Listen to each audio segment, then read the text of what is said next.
پہلے آپ سے گزارش ہے کہ اگر آپ ہمارے چینل پر نئے ہیں تو ہمارے چینل کو ضرور سبسکرائب کیجیے تاکہ آپ کو ہماری ویڈیوز سب سے پہلے ملیں۔ بس اسٹیشن مسافروں سے بھرا ہوا تھا۔ اتفاق سے جو سیٹ مجھے ملی وہ شیشے کے ساتھ والی سیٹ تھی۔ میری بغلی نشست پر ایک ایسا مکروہ شکل کا شخص بیٹھا ہوا تھا جسے نگاہ بھر کر دیکھنے سے کرہت کا احساس اجاگر ہوتا تھا۔ وضاقتہ سے کوئی جرائم پیشہ معلوم ہوتا تھا۔ میں نے اس کی جانب متوجہ ہونے کی بجائے شیشے سے باہر کی جانب دیکھنا شروع کر دیا۔ پھر خود ہی اس شخص نے مجھے مخاطب کیا اور بولا، میں نے آپ کو کہیں دیکھا ہے۔ میں نے کہا مجھے؟ کہنے لگا، آپ اسلام آباد میں ملازم تو نہیں؟ نہیں، میرا اس سے کوئی تعلق نہیں۔ میں نے مصنوعی مسکراہٹ کے ساتھ ٹال دیا۔ چند لمحوں کے بعد اس نے اپنی جیب سے قیمتی سگریٹ نکالی اور مجھے آفر کرتے ہوئے بولا، آپ لیں گے؟ جی نہیں، میں نے نرمی سے کہا کہ میں سگریٹ نہیں پیتا۔ تھوڑی دیر کے بعد میں اونگنے لگا، مگر پھر شور سے میری آنکھ کھل گئی۔ اگلی سیٹوں پر بیٹھا ایک مسافر کرا رہا تھا۔ ڈرائیور نے زوردار آواز کے ساتھ بریک لگا کر بس روکی۔ کہنے لگا کہ انہیں ہارٹ اٹیک ہو گیا ہے۔ ایک مسافر چلانے لگا تو پوری بس میں کھلبلی مچ گئی۔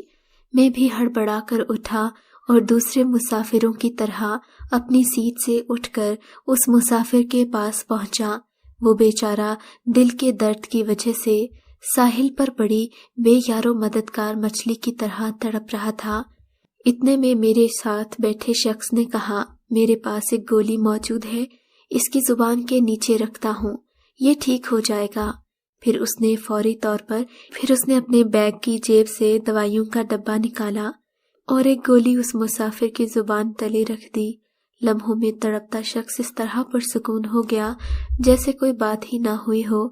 سبھی اس شخص کا شکریہ ادا کرنے لگے۔ اب میں بھی اس شخص سے متاثر ہو چکا تھا، لہٰذا اس سے بات چیت کرنے لگا۔ اس نے مجھے اپنی کہانی سنائی۔ میرا نام فضل ہے، میں گجرانوالہ میں آڑھت کا کام کرتا ہوں۔ ایک وقت تھا ہم بڑے خوشحال اور پرسکون زندگی گزار رہے تھے۔ میرا باغ بہت پرانا آڑھتی تھا اور دوسرا ہمارا کنبہ صرف 2 بچوں یعنی میں اور میرے بھائی غالب پر مشتمل تھا۔ ماں کا کچھ عرصہ قبل ایک بیماری سے انتقال ہو گیا۔ گھر میں معاشی آسودگی اور خوشحالی کا راج تھا۔ میں میڈیکل کا طالب علم تھا، جبکہ چھوٹا بھائی باپ کی دکان پر ان کا ہاتھ بٹاتا۔ کاروباری معاملات میں مجھے کوئی دلچسپی نہیں تھی۔ پھر ایک دن والد صاحب بھی بیمار ہو کر گھر بیٹھ گئے۔ مجبوراً میں نے بھی تعلیم چھوڑ دی اور مالی خسارے کو پورا کرنے کے لیے ملازمت کی تلاش شروع کر دی، مگر تنخواہ بہت کم ملتی تھی۔ ایک روز والد کے قریبی دوست بہت عرصے کے بعد ہمارے گھر اپنی فیملی کے ساتھ آئے۔ ان کا بیٹا عاصم اور بیٹی فائزہ بھی ساتھ تھی۔ وہ دراصل کاغان ناران گھومنے آئے تھے۔ ان کی فیملی قدرے ماڈرن تھی۔ فائزہ اگرچہ شکل و صورت کی اتنی خوبصورت نہیں تھی، مگر دولت کی چمک دمک اور میک اپ نے اسے عارضی خوبصورت بنایا ہوا تھا۔ بھٹ صاحب کافی جائیداد کے مالک تھے۔ سچی بات ہے، والد صاحب کی رال ان کی جائیداد پر ٹپک رہی تھی۔ حالات اور واقعات انسان کو مختلف بنا دیتے ہیں۔ اب والد صاحب نے ان سے بات کی کہ کیوں نہ ہم اپنی دوستی کو رشتہ داری میں بدل دیں۔ وہ بولے، میری بیٹی آزاد ماحول میں رہتی ہے، ذرا ماڈرن ہے، آپ کے گھر کا ماحول گھٹا گھٹا سا ہے، کیا اس صورتحال میں آپ میری بیٹی قبول کریں گے؟ والد نے ان کی ہر بات مان لی۔ فائزہ کے والد پس و پیش کے بعد ان شرائط پر مان گئے کہ غالب شادی کے بعد فائزہ کے ساتھ رہے گا اور گھر داماد بن کر رہے گا۔ انہوں نے یہ دلیل دی کہ وہ اپنی بیٹی کو خود سے دور نہیں کرنا چاہتے۔ اس کے علاوہ انہیں ایک ایماندار شخص کی ضرورت تھی جو ان کی جائیداد کی دیکھ بھال کر سکے۔ باپ بیٹیاں رخصت کرتے ہیں، ہمارے ابا نے بیٹا رخصت کر دیا۔ ہم بہت خوش تھے، ایسا لگتا تھا جیسے ہماری بہت بڑی لاٹری نکل آئی ہو۔ بے انتہا دولت اور روشن مستقبل ہمارے سامنے غلام بنا ہاتھ باندھے نظر آتا تھا۔ بھائی نے بھاری رقم ہمیں بھیجنا شروع کر دی۔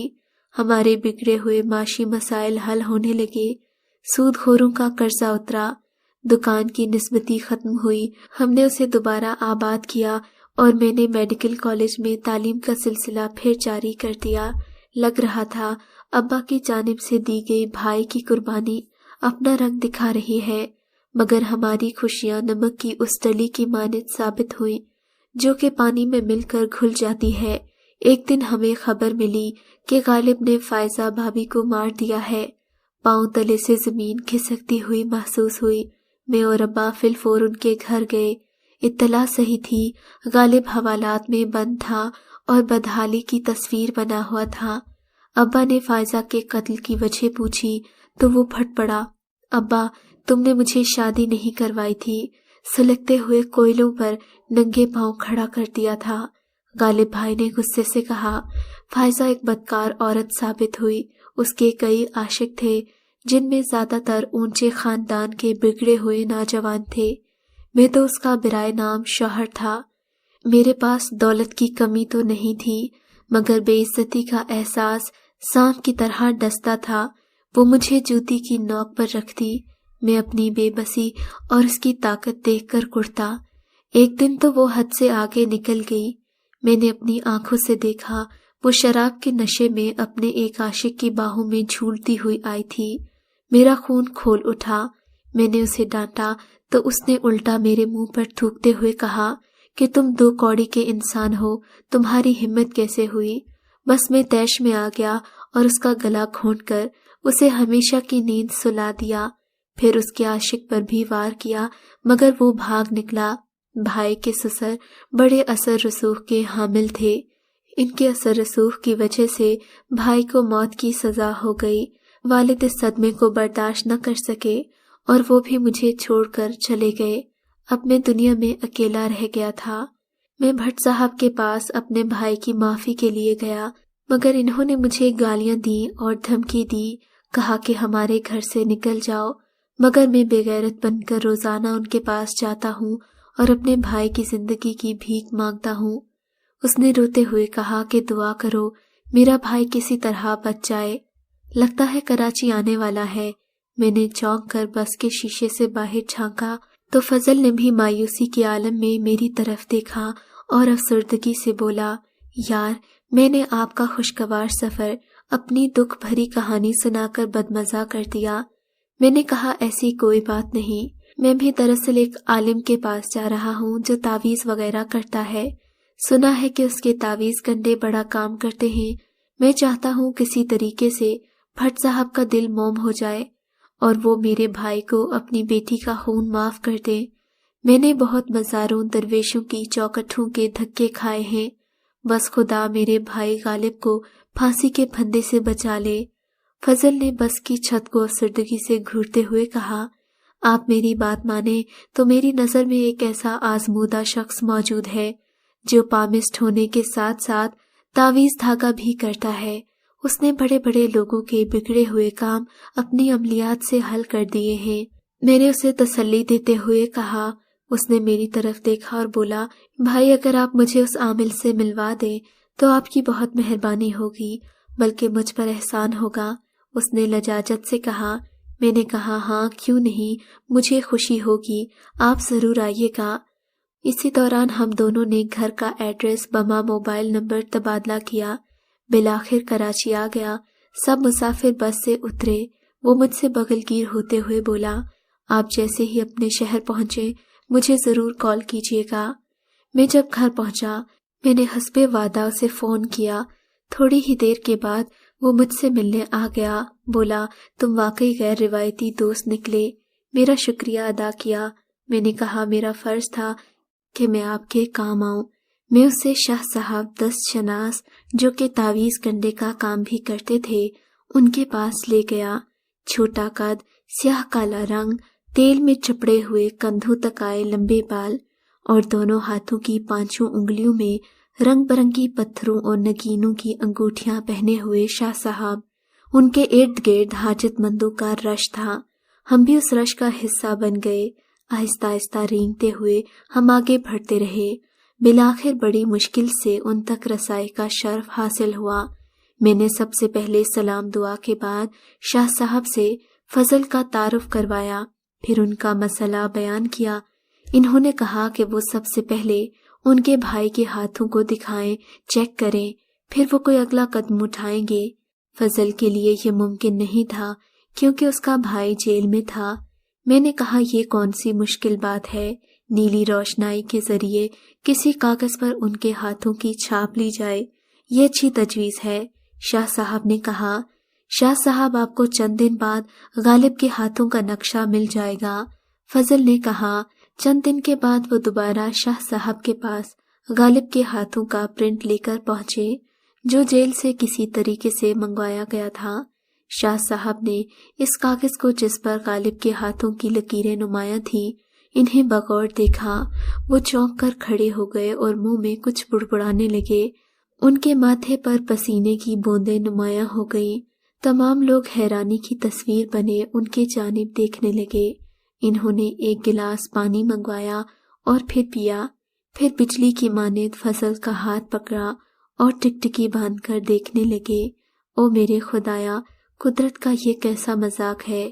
انہوں نے آسمان کی طرف منہ کر کے کہا، جس کے سر پر موت منڈلا رہی ہے اس کی موت طبعی ہے، یعنی وہ چارپائی پر اپنا قضا خدا کے پاس سپرد کرے گا، اور جو زندگی کے مزے لے رہا ہے یعنی اس کا یہ بھائی، اس کی موت غیر طبعی اور رونگٹے کھڑے کر دینے والی ہے۔